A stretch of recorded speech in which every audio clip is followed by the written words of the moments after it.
이 속건조 잡겠다고 비싼 앰플 샀다가 계속 덧바르는데 속은 건조하고 인스타나 유튜브 보고 혹해서 화장품을 막 쟁여두거든요. 근데 또 안 맞아서 뒤집어지고 반복이죠. 보습크림 덧발라도 2시간 지나면 당기는 피부, 값비싼 세럼 바르고 오히려 뒤집어진 피부. 도대체 뭘 발라도 해결이 안 되는 속건조, 어떻게 관리해야 할까요? 수부지 피부, 속건조인 분들은 이번 영상 끝까지 시청해주세요. 안녕하세요. 오늘도 찾아왔습니다. 많은 분들의 피부 건강을 위해 달리고 있는 피부 덕후 긍정실장입니다. 14년간 피부과에서 총괄실장으로 재직하면서 이 수많은 피부 고민을 함께 해결했고, 저도 피부가 굉장히 안 좋았던 적이 있었거든요. 속건조는 단순히 보습제만으로 해결되지 않은 복합적인 문제예요. 특히 많은 분들이 간과하시는 게 과도한 스킨케어와 이 잘못된 클렌징 습관이거든요. 실제로 속건조가 심했던 분들의 경험을 보면 클렌징 방법, 화장품을 너무 과도하다 이런 느낌이었어요. 이분들은 뭔가 바르거나 세안하고 나면 피부가 굉장히 당긴다고 해요. 속당김. 이런 경우는 피부 장벽이 약한 경우가 굉장히 많거든요. 건조할수록 더 많은 제품을 바르고 싶은 마음 이해는 합니다.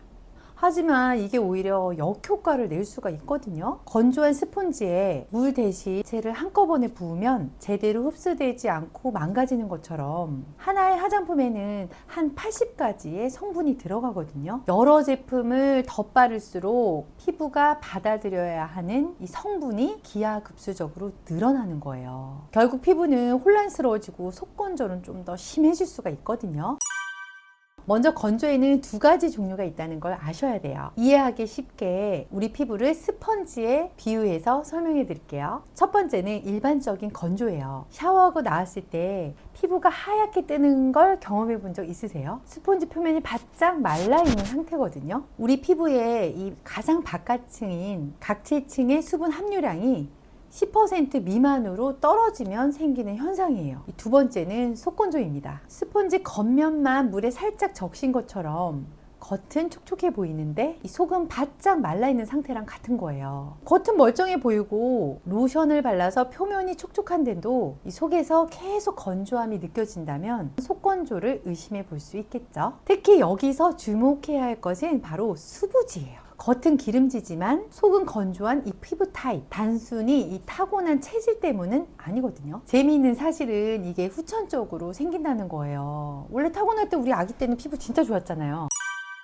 건조한 스폰지가 물을 제대로 흡수하지 못해서 이 표면에서만 이 물이 흐르는 것처럼 느껴지거든요. 우리 피부도 건조한 상태가 되면 이 스스로를 보호하려고 피지를 과도하게 분비하게 되는 거예요. 여기서 중요한 역할을 하는 게 바로 히알루론산입니다. 이 우리 피부가 탱글탱글한 이유가 이 성분 때문인데요. 히알루론산은 이 놀랍게도 자기 무게의 최대 6,000배까지 수분을 끌어당겨서 잡아둘 수가 있어요. 스폰지가 물을 쑥쑥 흡수했다가 오래도록 유지하는 것처럼요. 히알루론산이 주목받는 2가지 이유가 있는데요. 첫째는 수분을 끌어당겨 피부가 촉촉하게 부풀어 오르게 만드는 거죠. 이 과정에서 잔주름도 개선되고 탄력감도 생겨서 노화에도 굉장히 좋거든요. 보통 겨울철에 쓰는 영양크림 있잖아요. 피부에 막을 씌우는 이 밀폐제 역할을 하는데요. 지성 피부들은 이런 제품에 뾰루지가 날 수가 있거든요. 하지만 히알루론산은 수분을 잡아두면서도 피부를 답답하게 하지 않아서 지성 피부도 안심하고 사용할 수가 있는 거예요. 그래서 저는 오히려 단순하지만 정확한 관리를 추천드려요. 속건조 해결을 위한 핵심 단계 3가지를 알려드릴게요. 첫 번째, 세안 습관을 바꿔주세요. 날씨가 추워지면서 뜨거운 물, 따뜻한 물로 세안하고 싶잖아요. 하지만 뜨거운 물은 피부 장벽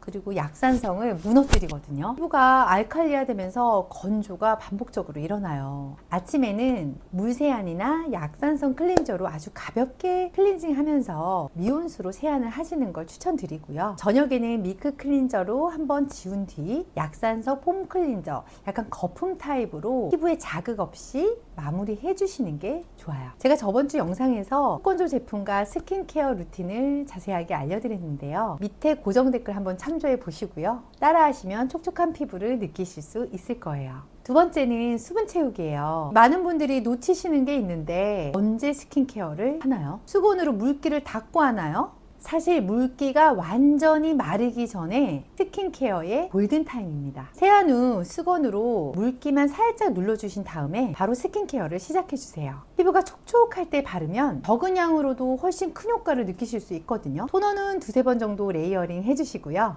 요즘 트렌드인 페이스 오일보다는 가벼운 로션이나 크림 타입을 추천드립니다. 오히려 묵직한 거 한 번보다는 가볍게 한두 번 정도 레이어링 하시는 게 더 좋아요. 특히 향이 심한 것보다 순한 제품이 좋겠죠. 미스트 사용하시는 분들도 굉장히 많은데 미스트를 단독으로 사용하면 굉장히 건조해질 수가 있어요.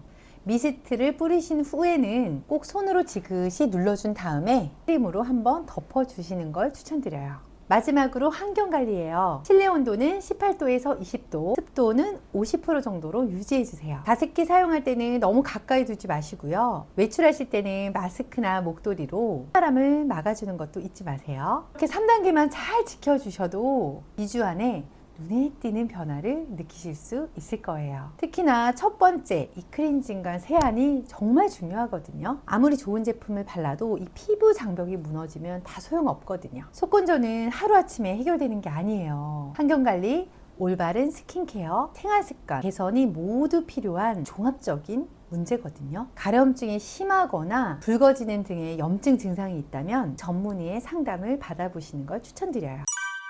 저는 피부과 실장으로 재직하다가 과도한 레이저와 또 환경관리가 사실 올바르게 되지가 않았어요. 스트레스를 좀 많이 받았거든요. 그러면서 장벽이 심하게 무너졌어요. 그래서 약부터 피부과, 레이저 안 해본 게 없거든요. 하지만 결국 내 몸 상태, 나의 마음 이것까지 돌봐야 좋아지더라고요. 돈만 한다고 좋아지는 게 아니에요. 여러분들도 피부가 좋아지려면 저와 함께 해주세요. 저희 경험을 바탕으로 노하우들을 모두 알려드릴게요.